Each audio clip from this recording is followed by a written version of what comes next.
الحمد لله رب العالمين خالق السماوات والأرضين والعاقبة للمتقين والصلاة والسلام على من كان نبيا وآدم بين الماء والطين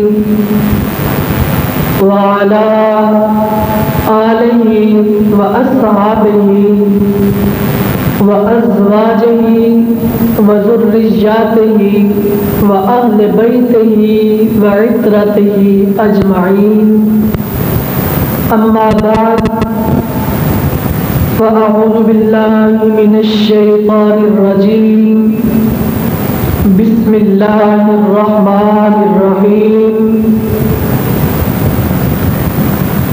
واذکر فی الکتاب ابراہیم انہ کان صدیقا نبیا وقال اللہ تبارک وتعالی لن ینال اللہ لحومها ولا دماؤها ولكن يناله التقوى منكم وقال الله تعالى وتبارك فصل لربك وانحر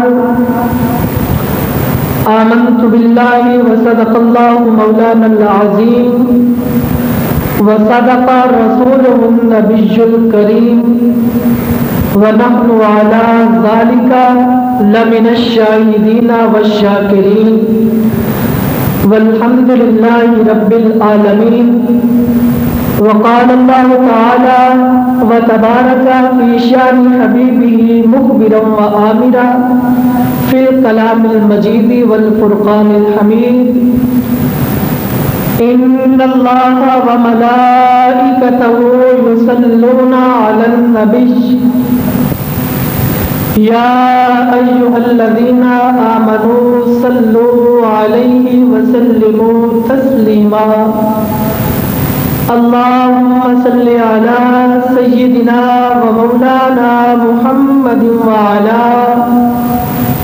آل سيدنا ومولانا محمد وبارك وسلم صلى الله على النبي الأمي وآله وسلم صلاة وسلاما عليك يا سيدي يا رسول الله وعلى آلك وأصحابك يا سيدي يا حبيب الله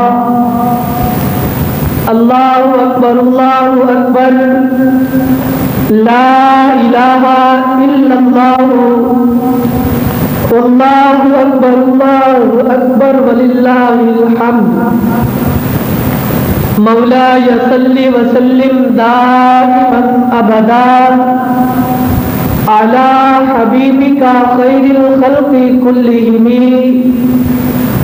محمد سيد الكونين والثقلين والفريقين من عرب ومن عجم هو الحبيب الذي ترجى شفاعته لكل هول من الأهوال مقتحم ربي صل وسلم دائما أبدا على حبيبك خير الخلق كلهم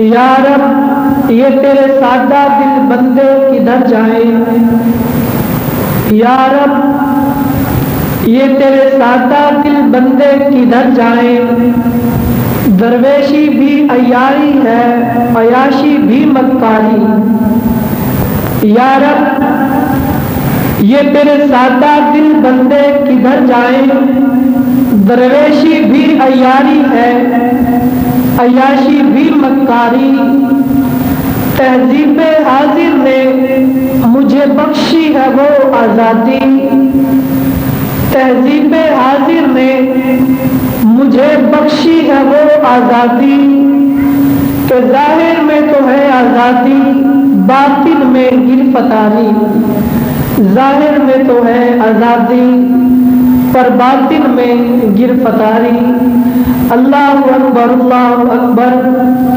لا الہ الا اللہ، واللہ اکبر وللہ الحمد۔ تمام تعریف و توصیف اللہ جل مجدہ الکریم کے لیے، جو کہ خالق کائنات بھی ہے اور مالک ارض و سماوات بھی ہے۔ اللہ جل شانہ کی حمد و ثنا کے بعد اللہ کے محبوب دانائے کل غیوب، حضور پردور شافع یوم النشور، حضور سید المرسلین، خاتم النبیین، شفیع المذنبین، رحمت للعالمین،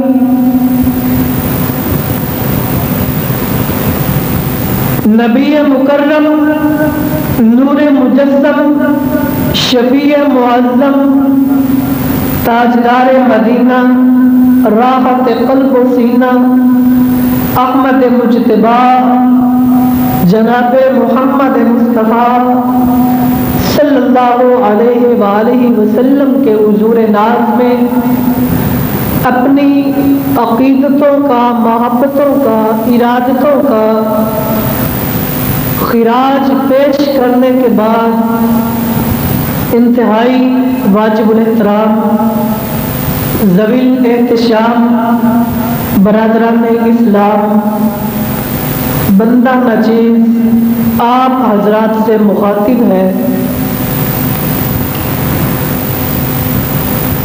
آج 10 ذی الحجہ ہے، یعنی قربانی کا دن ہے۔ تو یہ قربانی نبی اکرم صلی اللہ علیہ وآلہ وسلم کی بارگاہ میں صحابہ کرام نے عرض کی کہ یا رسول اللہ صلی اللہ علیہ وآلہ وسلم، آقا یہ قربانیاں کیسی ہیں، یہ قربانیاں کیا ہیں؟ تو حضور نبی رحمت صلی اللہ علیہ وآلہ وسلم نے ارشاد فرمایا کہ میرے صحابہ، یہ قربانیاں تمہارے باپ ابراہیم علیہ السلام کی سنت ہے۔ عرض کی یا رسول اللہ صلی اللہ علیہ وآلہ وسلم، آقا ان قربانیوں میں ہمارے لیے کیا ہے؟ حضور نبی رحمت صلی اللہ علیہ وآلہ وسلم نے ارشاد فرمایا کہ میرے صحابہ، قربانی کے جانور کی اون کے ہر بال کے بدلے میں اللہ رب العالمین نیکیاں عطا فرماتا ہے، اور یہ قربانی جو ہم کرتے ہیں اللہ رب العالمین کی ذات کی خاطر، اللہ کی رضا کی خاطر، اپنے مالک کو منانے کے لیے، اپنے مالک کو راضی کرنے کے لیے ہم قربانیاں کرتے ہیں۔ لیکن اللہ رب العالمین کو ہماری ان قربانیوں کی ضرورت نہیں ہے۔ ہم اگر قربانی کرتے ہیں تو ان قربانیوں کا اللہ رب العالمین محتاج نہیں ہے۔ اللہ ان قربانیوں کے انتظار میں نہیں بیٹھا رہتا، بلکہ اللہ رب العالمین نے سورۃ الحج میں ارشاد فرما دیا، لن ینال اللہ لحومها ولا دماؤها، فرمایا خالق کائنات نے کہ اے لوگوں سن لو، تم قربانی کرتے ہو، اپنے رب کی رضا کے لیے قربانی کرتے ہو، لیکن اللہ رب العالمین کو تمہاری قربانی کا گوشت نہیں پہنچتا، اللہ کو تمہاری قربانیوں کا گوشت نہیں پہنچتا، ولا دماؤہا، اور نہ ہی اللہ کو خون پہنچتا ہے جو تم خون بہاتے ہو قربانی کرتے ہوئے۔ فرمایا ولا دماؤہا، یہ خون اللہ تک نہیں پہنچتا۔ ظاہری بات ہے، ہم قربانی کرتے ہیں تو قربانی کا گوشت ہم خود کھا لیتے ہیں، رشتہ داروں کو کھلاتے ہیں، دوستوں کو کھلاتے ہیں، عزیزوں اقارب کو کھلاتے ہیں، غرباء میں تقسیم کر دیتے ہیں، مساکین کو دے دیتے ہیں، فقراء کو گوشت ہم دے دیتے ہیں، لیکن اللہ رب العالمین کی ذات تک گوشت پہنچتا نہیں۔ یہ گوشت ہم خود کھا لیا کرتے ہیں۔ ولا دماؤہا، اور خون جو جانور کو ذبح کرتے ہوئے بہتا ہے، اللہ فرماتا ہے کہ یہ خون مجھ تک نہیں پہنچتا۔ یہ خون جب نکلتا ہے، یہ خون جب بہتا ہے تو یہ خون نالیوں میں چلا جاتا ہے، یہ خون ضائع ہو جاتا ہے، اللہ کی ذات تک تو نہیں پہنچتا۔ پھر فرمایا اللہ رب العالمین نے وَلَٰكِن يَنَالُهُ التَّقْوَىٰ مِنكُمْ، فرمایا کہ اے لوگوں، قربانیاں کرنے والوں، سنو، میں تمہاری قربانیوں کا محتاج نہیں ہوں، نہ تمہارا گوشت مجھ تک آتا ہے، نہ یہ خون مجھ تک آتا ہے۔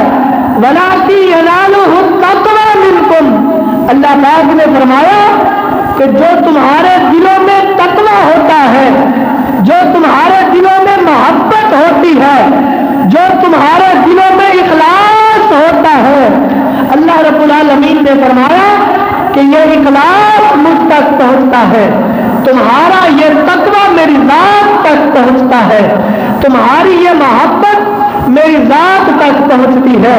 اللہ اکبر، اللہ اکبر، لا الہ الا اللہ، واللہ اکبر، اللہ اکبر، وللہ الحمد۔ تو برادران اسلام، 7:39 ہو گئے ہیں، برائے کرم مسجد میں تشریف لے آئے تاکہ نماز عید الاضحیٰ جلد سے جلد ادا کر پائیں۔ مہربانی فرمائے اور مسجد میں تشریف لے آئے۔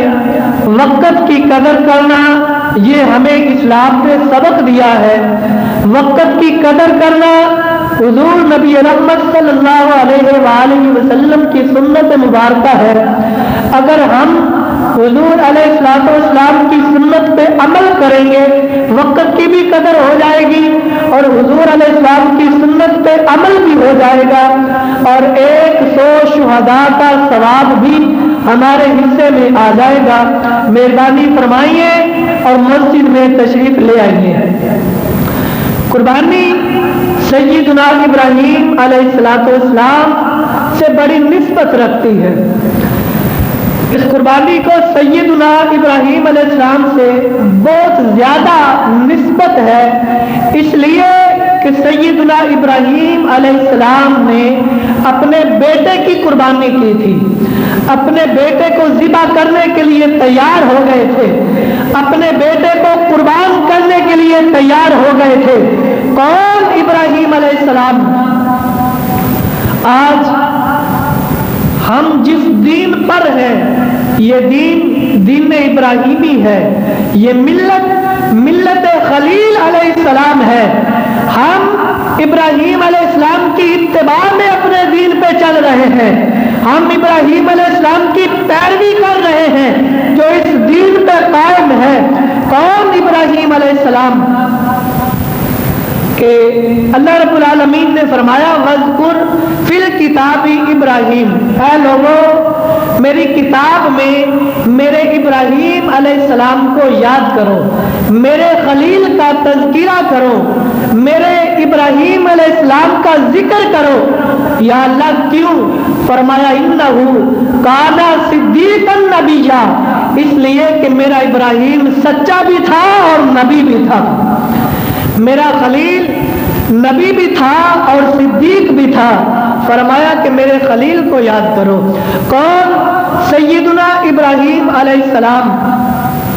ایک ایسے دور میں آپ اس کائنات رنگ و بو میں جلواگر ہوئے جس دور میں اللہ کا نام لینے والا کوئی نہ تھا، جس دور میں بتوں کی عبادت کی جاتی تھی، بتوں کو ہی معبود سمجھا جاتا تھا، جس دور میں بتوں کو اپنا الہ تسلیم کیا جاتا تھا، جس دور میں بتوں کو اپنا مشکل کشا سمجھا جاتا تھا، جس دور میں بتوں کو اپنا حاجت روا سمجھا جاتا تھا، اس دور میں سیدنا ابراہیم علیہ السلام کی اس کائنات میں جلوہ گری ہوئی.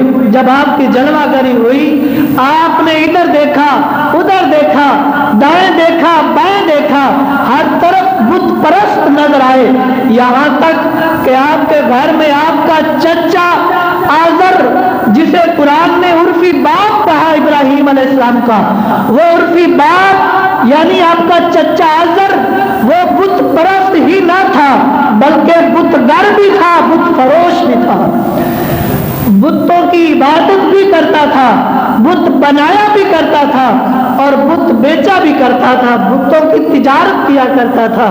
تو سیدنا ابراہیم علیہ السلام نے اور کیا منظر دیکھا؟ آپ نے دیکھا کہ لوگ کبھی چاند کی عبادت کر رہے ہیں، کبھی ستاروں کی عبادت کر رہے ہیں، کبھی سورج کی عبادت کر رہے ہیں. سیدنا ابراہیم علیہ السلام نے لوگوں کو سمجھایا. لوگوں کو سمجھانے کے لیے آپ نے حکمت عملی اپنائی، اور وہ حکمت عملی کیا تھی؟ سیدنا ابراہیم علیہ السلام نے رات میں دیکھا کہ ستارے چمک رہے ہیں آسمان پر. آپ نے ستاروں کی طرف نظر اٹھائی. نظر اٹھانے کے بعد ابراہیم علیہ السلام نے فرمایا کہ لوگوں، تم ان ستاروں کی عبادت کرتے ہو، یہ ستارے تو بڑے چمک رہے ہیں، بڑے خوبصورت ہیں، اس لیے ان کی عبادت کرتے ہو. ٹھیک ہے. کچھ دیر گزری تو چاند نکل آیا، چاند طلوع ہوا اور وہ ستارے وہ چھپ گئے. چاند کی روشنی غالب آ گئی، ستاروں کی روشنی مغلوب ہو گئی. ابراہیم علیہ السلام نے فرمایا کہ یہ ستارے جن کی عبادت کرتے تھے تم لوگ، میں انہیں معبود نہیں مانتا، چونکہ جو چھپ جائے وہ معبود نہیں ہوتا. جس کی روشنی مغلوب ہو جائے، جس کے اوپر کوئی اور روشنی غالب آ جائے. جد الانبیاء نے فرمایا کہ لوگوں سنو، ایسا خدا نہیں ہوا کرتا، خدا کبھی مغلوب نہیں ہوتا، خدا ہمیشہ غالب رہنے والا ہوتا ہے. چاند کو دیکھا، چاند چمک رہا ہے. فرمایا اچھا یہ چاند جس کی روشنی ستاروں پہ غالب آ گئی، اس کی عبادت کرتے ہو، ٹھیک ہے مان لیتا ہوں تمہاری بات. دن ہوا، رات ختم ہوئی، سورج طلوع ہوا، وہ چاند کی روشنی بھی گئی، اب سورج کی روشنی آ گئی. ابراہیم علیہ السلام نے فرمایا کہ یہ چاند جس کی تم عبادت کرتے تھے، میں اسے الہ تسلیم نہیں کرتا، میں اسے معبود نہیں مانتا. جو چھپ جائے وہ خدا نہیں ہوتا، جو مغلوب ہو جائے وہ خدا نہیں ہوتا. خدا ہمیشہ غالب رہنے والا ہے، خدا کی حکمت غالب ہے، خدا کی شان غالب ہے، خدا کی قدرت غالب ہے. فرمایا یہ سورج، اس کی روشنی ہر چیز پہ غالب آ گئی، اس کو الہ مانتے ہو، اس کی عبادت کرتے ہو. جب شام ہوئی، سورج غروب ہوا، فرمایا کہ یہ بھی چھپ گیا. جو چھپ جائے وہ خدا نہیں ہوتا. پھر لوگوں سے کہا کہ لوگوں ان بتوں کی عبادت کرنا چھوڑ دو، لوگوں ان بتوں کو معبود ماننا چھوڑ دو، بت پرستی چھوڑ دو. اللہ اکبر، اللہ اکبر، لا الہ الا اللہ، اللہ اکبر، اللہ اکبر، وللہ الحمد. ابراہیم علیہ السلام نے فرمایا کہ لوگوں ان کی عبادت کرنا ظلم ہے، یہ شرک ہے، ان الشرک لظلم عظیم. فرمایا کہ بے شک شرک ہی تو بہت بڑا ظلم ہے، اس لیے اس ظلم سے بچو، اس گناہ سے بچو. لوگوں نے کہا کہ ابراہیم تم ہمارے خداؤں کی عبادت نہیں کرتے ہو، بے شک نہ کرو، لیکن ہمارے بتوں کو برا بھلا نہ کہو، ہمارے بتوں کی توہین نہ کرو، ہمارے بتوں کے بارے میں غلط نظریہ نہ رکھو۔ جد الانبیاء ابراہیم علیہ السلام نے فرمایا کہ جو برا ہے ابراہیم اسے برا کہے گا، اور جو اچھا ہے ابراہیم اسے اچھا کہے گا۔ اور یہی الحمدللہ ہمارا دین ہے، یہی ہمارا مذہب ہے، یہی ہمارا مسلک ہے، یہی ہمارا عقیدہ ہے۔ اسلام نے ہمیں یہی سبق دیا ہے کہ برے کو برا جانو، اچھے کو اچھا جانو۔ کچھ لوگ کہتے ہیں نا کہ کافر کو کافر نہ کہا کرو، ہو سکتا ہے وہ کبھی مسلمان ہو جائے، اس طرح تو پھر مسلمان کو مسلمان بھی نہ کہو، ممکن ہے کسی وقت وہ مرتد ہو جائے۔ اسلام نے ہمیں یہی سبق دیا ہے کہ اچھے کو اچھا کہو، برے کو برا کہو۔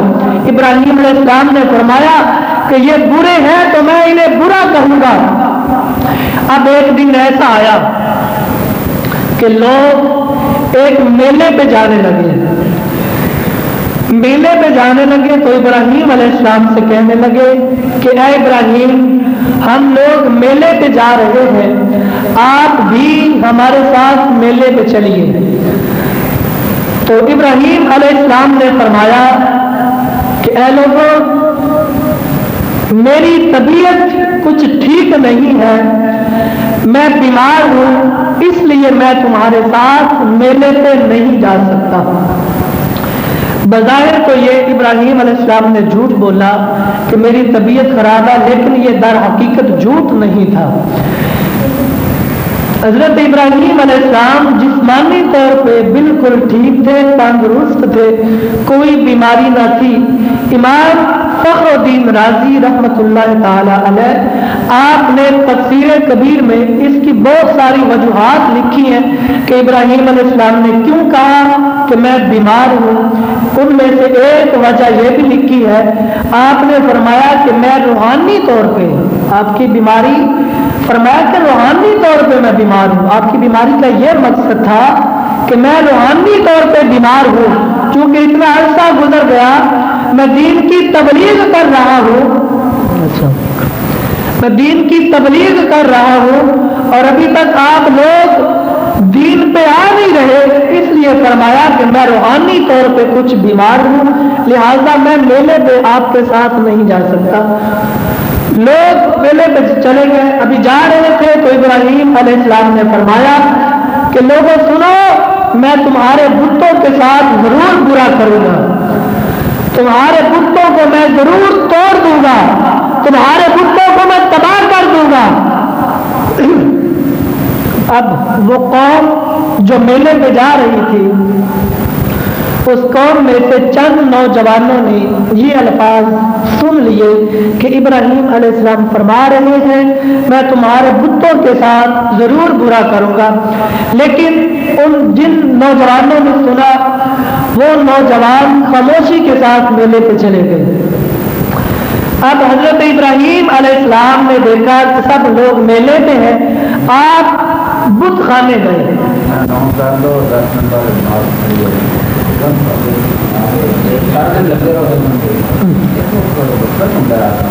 جی برادران اسلام، 7:50 ہو گئے اور 10 منٹ بعد یعنی 8 بجے نماز عید الاضحیٰ کی جماعت کھڑی ہو جائے گی۔ تمام احباب وقت کی قدر کریں اور مسجد میں تشریف لے آئیں۔ 10 منٹ بعد نماز عید الاضحیٰ کی جماعت کھڑی ہو جائے گی۔ حضرت سیدنا ابراہیم علیہ السلام نے دیکھا کہ سب لوگ میلے پہ چلے گئے ہیں، آپ نے کلہاڑا اٹھایا اور بت خانے چلے گئے۔ جب بت خانے گئے، صنم خانے گئے تو آپ نے کیا دیکھا کہ ایک بت سب سے بڑا ہے اور اس کے ارد گرد چھوٹے چھوٹے بت بنائے ہوئے ہیں اور ان بتوں کے سامنے کھانا پڑا ہوا ہے، الگ الگ قسم کا کھانا پڑا ہوا ہے۔ حضرت ابراہیم علیہ السلام نے فرمایا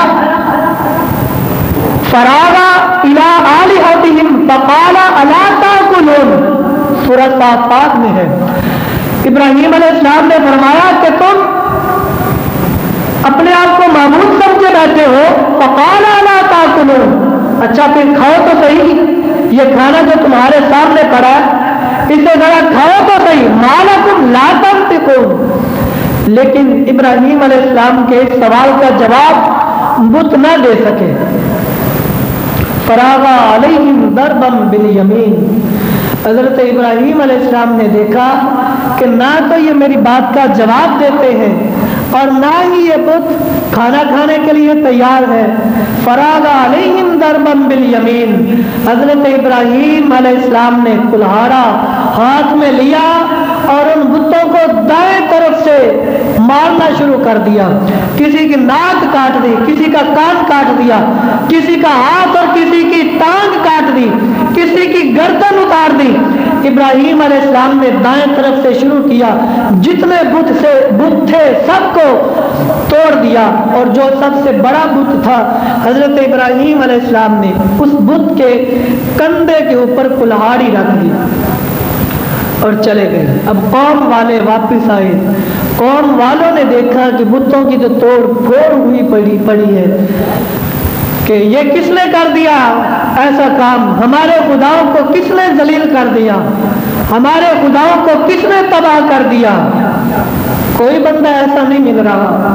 اب وہ بندے، وہ قوم کے نوجوان جو میلے پہ جاتے ہوئے سن رہے تھے ابراہیم علیہ السلام کہہ رہے تھے کہ میں ان بتوں کے ساتھ ضرور برا کروں گا، ان نوجوانوں نے کہا کہ ہم نے ایک نوجوان کی زبان سے یہ کلمات سنے تھے، یہ الفاظ سنے تھے کہ لوگوں میں تمہارے بتوں کو ضرور توڑوں گا، اور اس نوجوان کو ابراہیم کہا جاتا ہے۔